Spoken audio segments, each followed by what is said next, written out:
Good morning, or good afternoon, depending on which side of the world you're joining us from.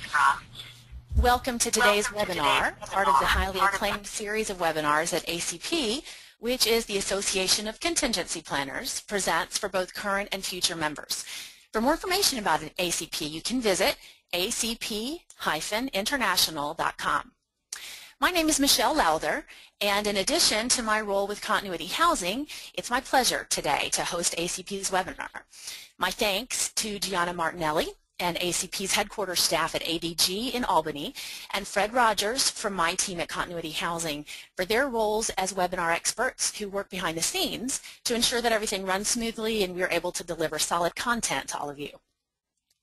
The sponsor of the ACP webinar series is Continuity Housing, and we guarantee pre-negotiated hotel rooms at substantial savings for the critical employees of larger and mid-sized companies. This helps prevent a business disruption in the event of a crisis. We've created a patent-pending method to secure and protect hotel rooms for critical personnel, as well as their families and their pets if needed, while saving companies significant time and expense. Continuity Housing has a 100% success record with deployments, and each member of our team has at least 10 years of experience on property, in hotel sales, and hotel operations before having joined us.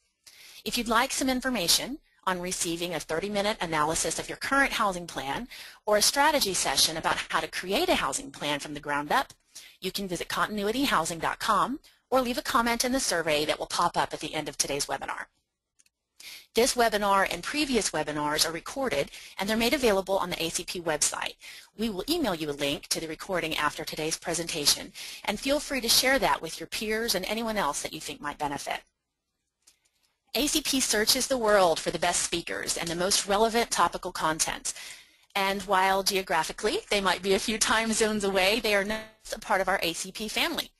Today's webinar features London-based Patrick Alcantara, Research Associate at the BCI, and Andrew Scott, Senior Communications Manager at the BCI, speaking on the threats we face. Severe weather, cyber attacks, fire, power outages, supply chain failures.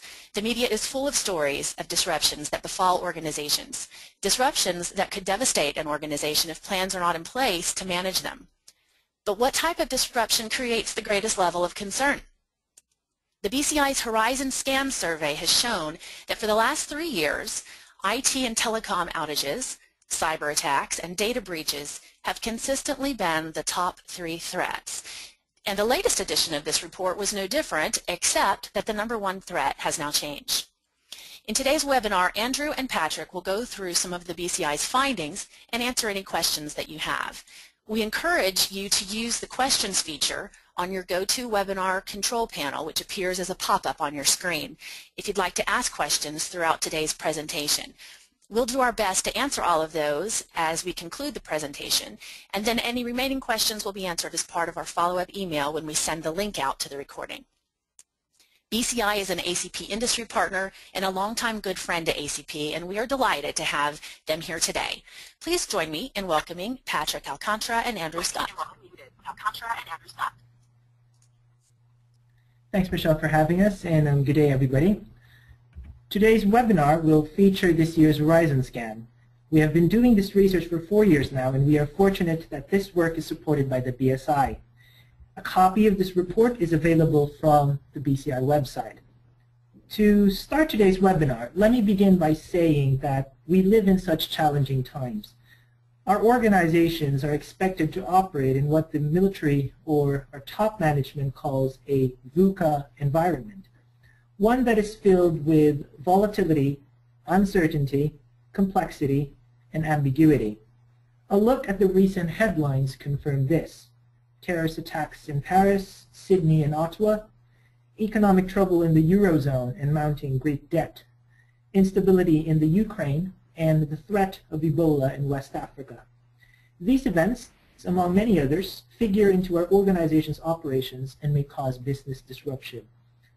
As such, more than ever, it is important that our organizations are aware of the risk and threats that may cause business disruption, costing us our bottom line and reputation. Horizon scanning is a useful tool in this regard for BC professionals. Ideally, If deployed within the context of an organization's planning at top level, horizon scanning could inform overall strategy and build resilience. Today's presentation will focus on three things. One, as a horizon scanning report, we will aim to identify near-term threats. My discussion will give a flavor of the threats that business continuity and contingency planners are most concerned about, with references to specific regions and industries as appropriate.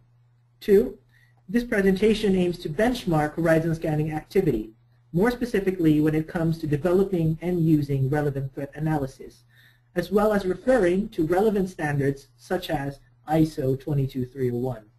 Three, we will aim to look out for trends that may influence businesses in the medium and long term. We believe that it is also useful to be informed on what might possibly lie ahead. We must be clear at this point, however, that horizon scanning is not an exercise in prediction or speculation, but being in touch with current events and trends that may affect business operations. Some of the major findings we are discussing in detail today are the following. Business disruption caused by virtual threats such as cyber attacks, unplanned IT outages, and data breach remain the top three threats facing businesses. These virtual threats are likely to remain in the radar of business continuity and contingency planners in the near future. Trends relating to these threats, such as the use of the internet for malicious attacks, the growing influence of social media, and the emergence of a global pandemic, form the top three in this year's survey. And in a sign of an improving business climate, investment levels for BC are up for more organizations, from 18% to 24%, with more businesses using ISO 22301 as a framework for business continuity management implementation, up to 52% from 44% last year. And all of these findings are contained in the latest BCI Horizon Scan, which is produced in cooperation with the BSI.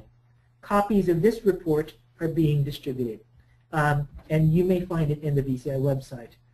For the fourth consecutive year, we have been collaborating with the BSI in tracking threats that are on the radar of BC practitioners in different industries worldwide. This year's survey has responses from 760 organizations in more than 15 industry sectors based in 72 countries. This is a truly global, comprehensive report that has been a sought-after industry resource, and we would like to thank the BSI for supporting this important work. Over to you, Andrew. Okay, thanks for that. So a major part of the Horizon Scan survey involves the ranking of threats in order of concern by business continuity practitioners and contingency planners. These are what those professionals who responded to our survey perceived as being the greatest threat to their organizations. In the survey, we listed about 30 potential threats, and the respondents were asked to express their level of concern about each one. The percentage figures on this slide show the percentage of respondents who expressed either concern or extreme concern to each of the threats. So the top 5 threats. Number 1, cyber attacks. 82% of people expressed either concern or extreme concern to this, and that's up from 73% last year. Next, you've got unplanned IT and telecom outages. And this has historically been the number 1 threat in all the previous Horizon Scan reports that we've done. And this is up slightly from 81%. This is 81% up from 77% last year. Next, we've got data breach with 74%. There's a slight increase from 73% last year. Fourth, we've got interruption to utility supply, 57%. And again, there's a slight increase. This was 56% in 2014. And finally, fifth on the list, we've got supply chain disruption. That's 48%, which has changed from 42% last year.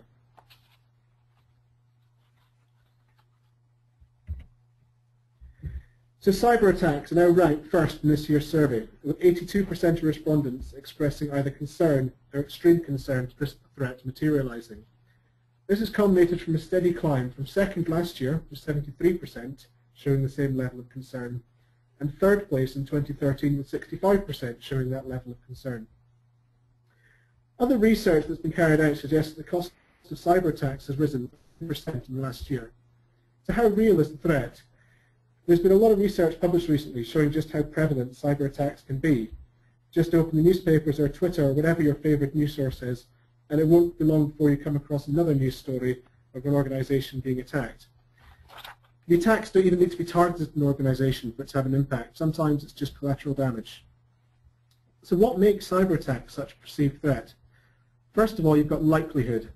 I came across some research yesterday which claimed that 81% of large businesses and 60% of small businesses had suffered a cyber attack in the last year. Okay, these figures are for the UK, but I don't imagine that a similar survey in the US would produce similar results. So there's a very real chance that your organization will suffer a cyber attack in the next year. Then there's consequence, the impact that a cyber attack could have. You only have to look at the likes of Sony and Target to see the damage that a cyber attack can do. They're damaging both financially, loss of revenue, fines, and they're damaging to your reputation, resulting in a loss of business. Supply chain disruption is the biggest mover in this year's survey, rising 11th place from 16th to 5th.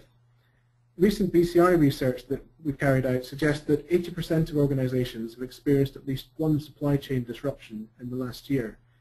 Almost 25% claim losses of at least $1 million. The manufacturing industry sees supply chain disruption as the second most pressing threat to their business, and perhaps that's no real surprise, as they, along with retail, are perhaps the most reliant on a physical supply chain that is harder to manage.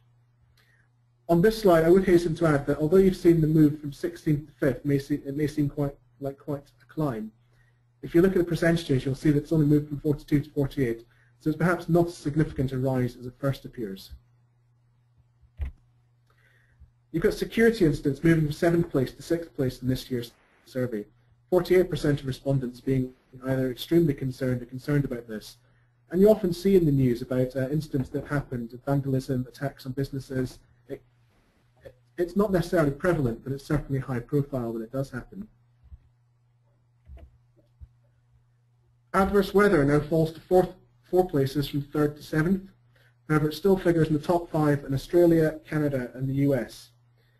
It may seem a little odd that adverse weather is declining as a threat, as the frequency and impact of these events seems to be on the increase, or maybe that's just a perception rather than reality. Perhaps more likely it's because organizations have learned to adapt to the possibility of this type of disruption. From our point of view at the BCI, we were affected by flooding last year, but it was easy for most of the people in our office to find other ways of working, such as working from home when the building became inaccessible. So in the end, it wasn't that much of a disruption. Then you've got acts of terrorists. They're in the top 10 for the 4th year running. In the Middle East, North Africa region, it's ranked 3rd, 7th in Asia, and 8th in Australia and Europe. And again, it needs to be noted that these are perceived threats. How real a threat is terrorism? The likelihood is quite low, although probably higher than it was 10 years ago, but the impact is very high. If you look at the events in Paris, Sydney, Ottawa in recent months, you can see the impact goes beyond the immediate vicinity of the incident.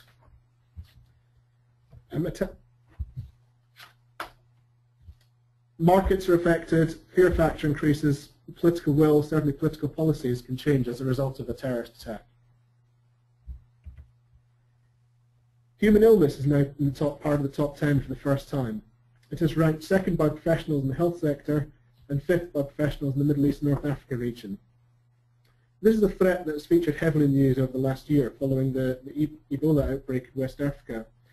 And while I don't think the Ebola is a risk for the vast majority of organizations, certainly from the audience that we've got today, it does remind us of the impact that any kind of pandemic can have. SARS, swine flu, bird flu have all been a threat over the last decade, although thankfully they haven't as big an impact as has first been feared. That doesn't mean we should rest on our laurels and ignore the threat though, so it's something we do need to be aware of. Health and safety incidents and new laws and regulations drop out to the top 10 this year. The former down 3 places from 8th to 11th, and the latter also down 3 places from 10th to 13th. I would imagine that the reduced threat of health and safety incidents is because there has been a big focus on health and safety in recent years, and either new laws are now in place to stop organizations being unsafe, or organizations have put their own policies in place to help prevent incidents that could result in a lawsuit. Whatever the reasons, organizations by and large are generally safer places to work now. With new laws and regulations, it's always difficult to tell what the reasoning is behind an increase or decrease. Is it because the number of new rules we need to follow is decreasing? I suspect not. Is it because we are becoming better at interpreting these new laws and realize that they are not as disruptive as the previous lot? Possibly more likely. Back in the UK, we're always hearing stories of new laws being brought in by the European Union that to do with banning certain crisp flavours or insisting that bananas have a certain curve. When you look closely at the law, you realise that the perception is just nonsense, and the rules aren't as stringent, onerous, or as ridiculous as first seemed. Meanwhile, both small, medium-sized enterprises and large enterprises share the top threats, with interruption to utility supplies figuring at third for SMEs. Many industries such as finance, professional services, IT and communications, retail and wholesale share the top 3 threats in various permutations. However, unplanned outages remain the top threat for the public sector. So on other findings, the top overall trends to watch out for according to business continuity and contingency planners are the following. The use of the internet for malicious attacks at 81%, the influence of social media at 63%, the potential emergence of a global pandemic at 59%, the loss of a key employee at 59%, and new regulations at 53%. Rounding out the top 10 are the following. The prevalence and high adoption of internet services such as the cloud, increasing supply chain complexity, political change such as a significant change in government or economic and foreign policy, changing consumer attitudes and behavior, and the growing potential for social unrest. Segmenting the data, however, reveals interesting results. Financial institutions rank further regulatory scrutiny as the second most important trend. The manufacturing sector reports a different top 3, with increasing supply chain complexity, the use of the internet for malicious attacks, and as its top trends. Predictably, with Ebola and the MERS coronavirus, the health sector is concerned with the emergence of a global pandemic. Analyzing the data geographically uncovers other findings. Social conflict and political instability emerge as themes in many regions worldwide. The growing potential for social unrest ranks first in sub-Saharan Africa. Political change, on the other hand, is in the top 3 for the Middle East and North Africa region, as well as Central and Latin America. On another finding, the loss of a key employee, meanwhile, ranks second in Asia, sub-Saharan Africa, the Middle East, and the US.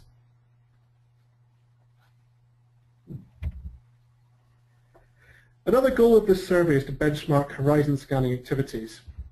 I think publications like the Horizon Scan are helpful when it comes to providing an overall baseline of threats, or to give an idea of where organizations should be looking to for the threats they face. But what the report does indicate is that every organization is different sizes, different sectors, different locations. Therefore, the threats they face will also be different, so it is vital, in fact it's a fundamental part of business continuity management, that organizations conduct their own horizon scan. Conducting a trend analysis is a good indicator of horizon scanning in an organization. In the survey we asked to what extent this is being carried out, and the research suggests that almost 3/4 of organizations, 73%, perform a trend analysis in some form, and this is a slight increase from 71% last year. If you look at it in a little more depth, organizations in the UK, the Netherlands, and sub-Saharan Africa have a higher rate of performing trend analysis. In the UK it's 76%, Netherlands 82%, sub-Saharan Africa 85%.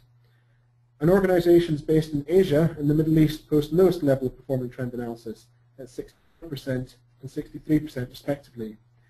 In the US, 71%, which is a little behind the global average, but level with Canada. Looking at industry sectors reveals other interesting findings.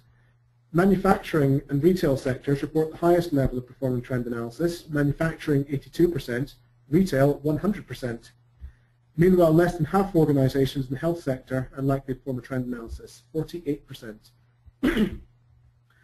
Large businesses are more likely to perform a trend analysis than small businesses, 77% compared to 59%. Why would that be? Presumably larger organizations are more likely to have an individual, perhaps even a team, whose role it is to conduct this job. Smaller organizations, probably less likely. There is often less spare capacity in smaller organizations, and those within them see tasks such as this as a disruption to their normal job. Of course, it's important to realize that conducting a trend analysis does not need to be burdensome. You just need to sit down, consider what the risks are specific to your organization, think about what the critical functions of your organization are and what could disrupt them. Think about what the factors are that are particularly disruptive to your sector or location. An important indicator of resilience is the use of trend analysis in program implementation. We all know that it is not a static process, and for business continuity, the business continuity management life cycle must be iterated in dealing with various threats, which can only be uncovered through regular trend analysis. We all know that business continuity and contingency planning are strategic disciplines, which should inform decision-making at the highest levels of management, as it ideally uses insights gathered from horizon scanning activities in influencing strategic direction. So not using data from trend analysis represents at the very least wasted effort. At worst, it is analogous to driving in the dark without the headlights on. And this may be the case for a third of the organizations surveyed that do not use trend analysis for informing their BCM planning and implementation. It is concerning that in the figures that we've seen, 30% of BCM practitioners are in organizations that do not have access to trend analysis results. And we all know that access to relevant information is a vital part of our job, and steps must be taken in order for us to gain access to this data. So another indicator of resilience is the level of investment in business continuity. Given various threats facing an organization, business continuity departments must be adequately resourced in order to deal with a wide range of incidents. More importantly, resources must also be dedicated to intelligence gathering activities such as horizon scanning and trend analysis. The data from the report suggests that the overall investment in business continuity is up. 24% of organizations, up from 18% last year, are experiencing increases in investment. Why would this be? The obvious answer, to me anyway, is that the global economy hasn't been in a great way over the last few years. Maybe organizations have struggled and have been forced to make cuts. We often find that the BC budget is one of the first to be cut. It is not really seen as a revenue-earning department. A bit short-sighted maybe, but such is life. Something business continuity practitioners need to do better of in the future is demonstrating the return on investment value of business continuity, but that's a whole new webinar topic.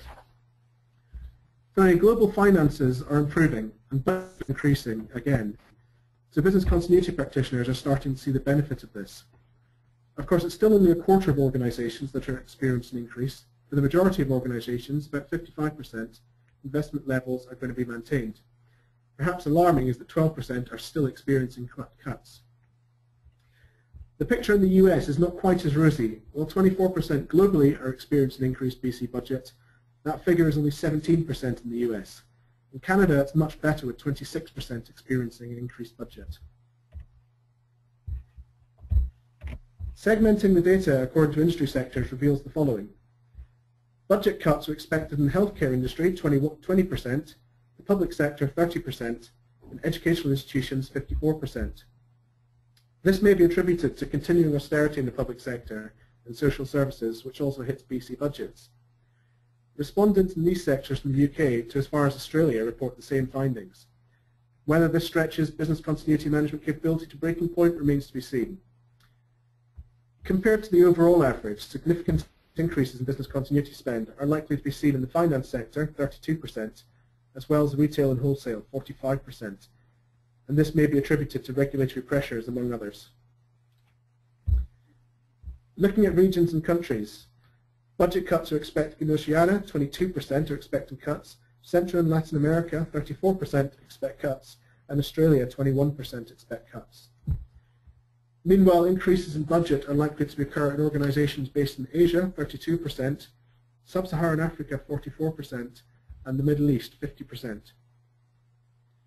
Our case study in the report, which comes from a 2014 report produced in cooperation with the BSI, suggests that organizations reporting the presence of business continuity management or an IT disaster recovery teams have doubled from 37% to 74%.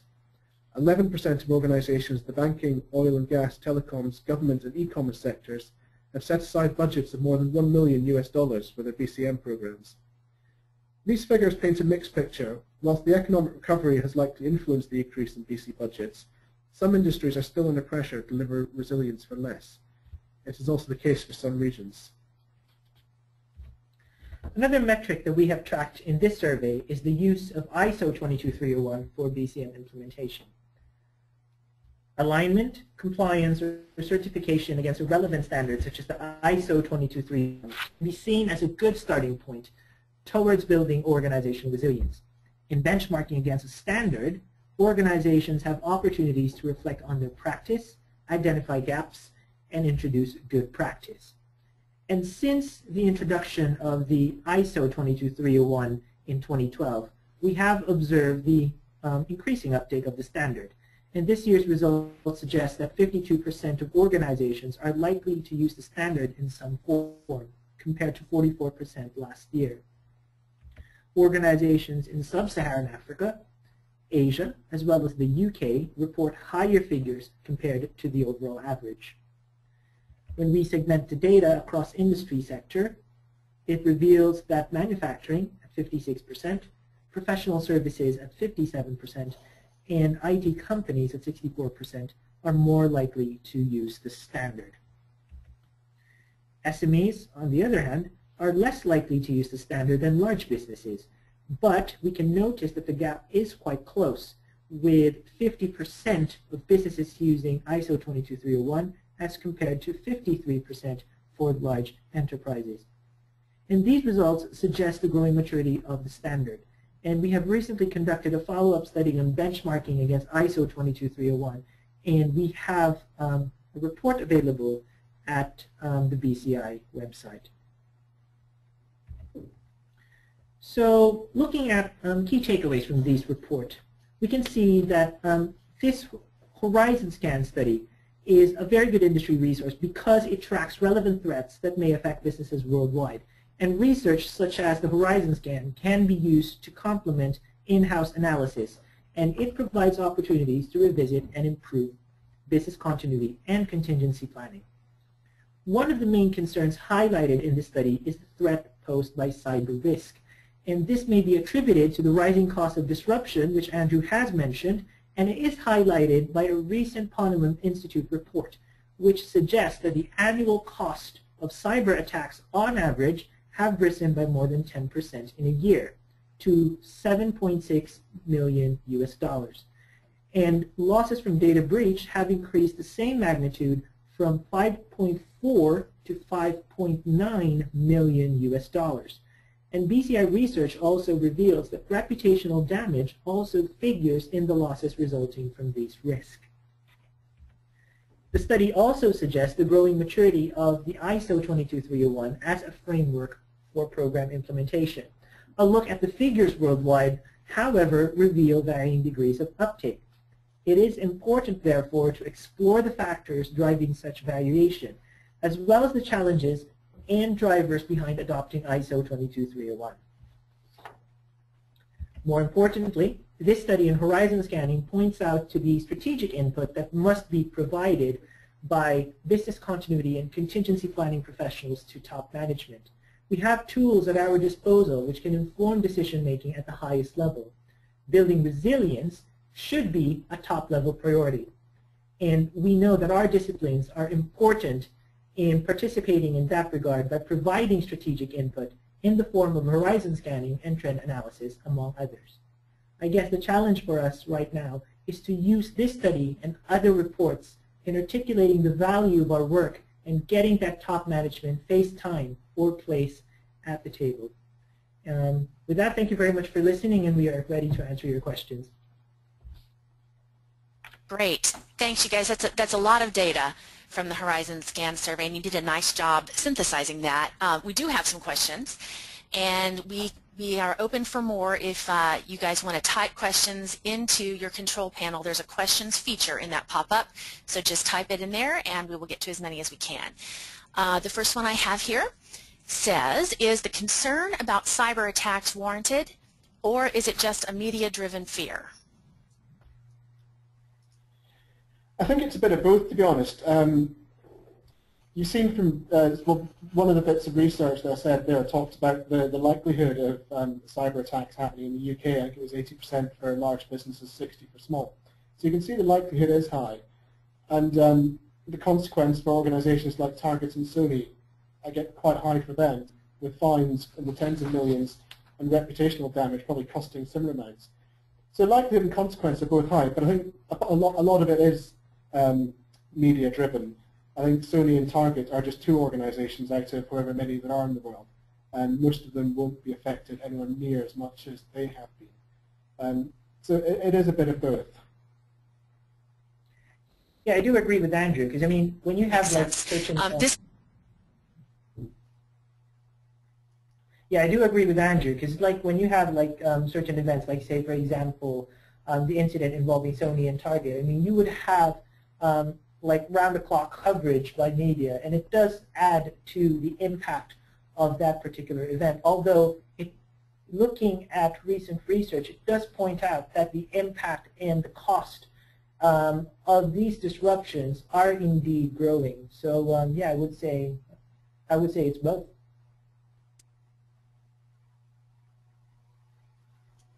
Well, the next question, actually, this came in a little bit later, but it's related to that. So, Patrick, since you just touched on the increase in cost, the question is the 10% increase in cost associated with those attacks because the attacks are becoming more aggressive, or they have become more aggressive because they're becoming harder to protect against, or is it both of those things? That's a very good question. We had a research report last year counting the costs, which tried to determine where are these costs attributed to, and one of them is, yes, the cost to deal with this disruption, it's in a way like tidying up cost, is growing, as well as employing protection when it comes to these complex threats. I mean, just to give you an idea, in one of our research reports last year, we cited that the average DDoS attack is around 3 gigabytes per second at 4.3 million packets per second, which is basically data from 3,000 emails every second. And that was last year. But this year, the average has quadrupled. So basically, attacks now are like the average of like 12,000 emails per second for that particular kind of incident. So you would imagine the resources that a company needs in order to deal with that. Wow. Okay, let me ask the next question here. Arthur would like to know, with supply chain disruption becoming more of a threat, are there new or underrated drivers of supply chain disruption? Well, when it comes to supply chain disruption, I mean, most our research shows that almost the same drivers of like the threats that you see in the horizon scan also affect supply chains. Like say, for example, cyber threats. You have supply chains that are being increasingly automated, and definitely cyber attacks have a disproportionate impact on those supply chains. Obviously, you still have like other factors, like say, for example, transport network disruption, which is still a big driver of supply chain disruption. And also, when it comes to, like, say, lesser or underrated threats, I mean, there is always the effect of, say, new laws and regulations, which may affect the transport or importation of different goods and services. Okay, the next question from Cindy. Is the Horizon Scan available for download? It is indeed, yes. It's available on if you go to the BCI website, www.thebci.org, you'll find it on the homepage. Great. And from Edward, is the perception of the threat of an EMP event so low that it doesn't even rate in most continuity plans, or I would ask also in surveys? The threats that we've got are based on the input we've had from people in the past. So certainly, if you've got, or if anyone has ideas for other threats that we can add to the survey to ask, then we are more than happy to add them. It's not something that's ever been suggested in the survey before. One of the options we do have is for others, and it's never been included in that. So I would say the threat at the moment potentially is low, but maybe we should add that to the survey for next year as a specific event or specific incident. See how we're shaping the survey here, folks? Okay, from Patricia. I'm sorry, go ahead. Were you guys going to say something else? No, sorry, go on. Yep. Oh, sorry about that. Okay, from Patricia, with the use of trend analysis, one of the underlying factors behind the lack of access to data is, excuse me, is the presence of silos among departments, which also, of course, impacts resilience. Do you have suggestions on how to deal with the silos? Yes, that's actually a very good. That's a very good observation, and I think most accounts by practitioners do mention that it's hard for them to get data because it's in another department, and the other department won't just release the data. It's quite hard for them to access that. I guess one of the best approaches is like to think about it like in the way the new British Standard on Organizational Resilience conceptualizes building resilience. Basically, it says that in the guidance that organizations must, or departments within organizations rather, must work together in building resilience. Obviously, that's better. You know, it's better said than done. But I mean, there are certain steps, like say, for example, coordinating activities, or having joint actions or joint testing and exercising among departments, and as well as collectively articulating the cause of protective disciplines. Because at the end of the day, we're all in this together, and protective disciplines, like say, for example, business continuity, contingency planning, risk management, all of these disciplines work towards the continuity and viability of an organization. So there should be a way for these departments or functions to work together. Good. We have a question from Monique asking what the Horizon Scan actually is. Could you guys just briefly talk about that? Right. So the Horizon Scan is it is an annual exercise by the DCI. We survey our members as well as our network, and ask our respondents to look out in the next 12 months and try to see what are the possible threats that may affect their organization. Obviously, it is not an exercise in just speculating or predicting what's going to happen, but it's more of using current events, what has happened in the past or in the last 12 months, and then use it in saying that, you know what, it is highly likely that this may happen to us this year or in the next 3 or 5 years. So in a nutshell, that's how the Horizon Scan is done. Okay.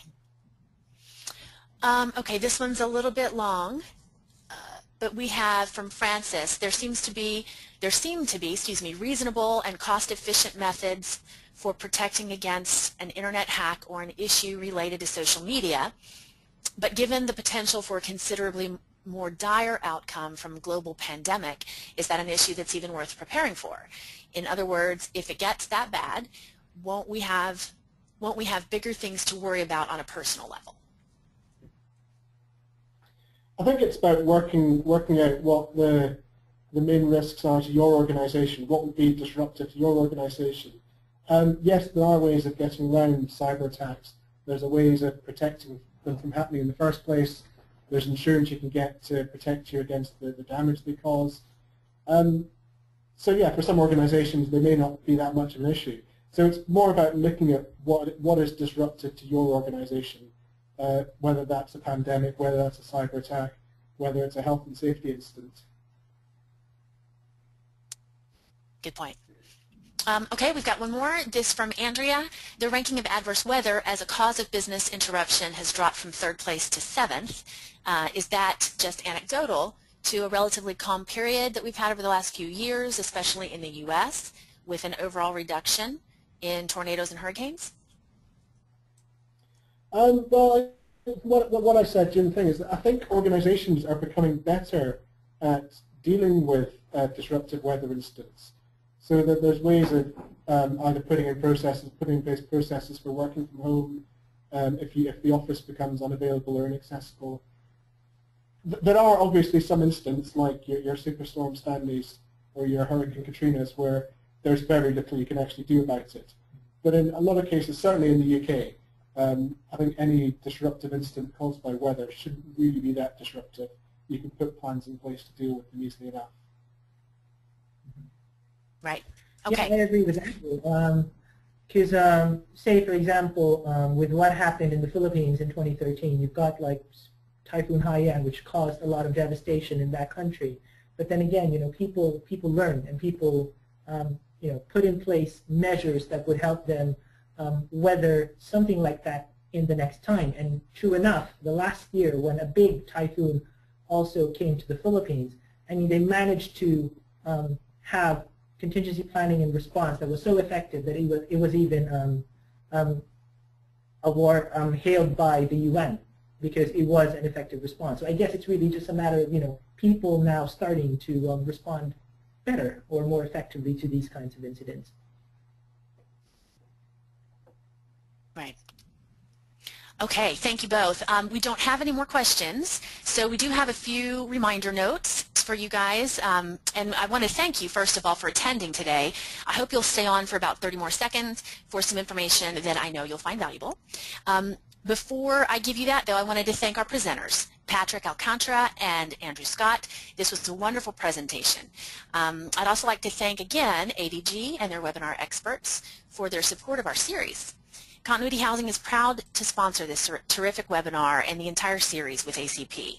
Please do remember to visit continuityhousing.com or leave a comment in the survey if you're interested in how we could provide your critical employees guaranteed housing when they need it the most.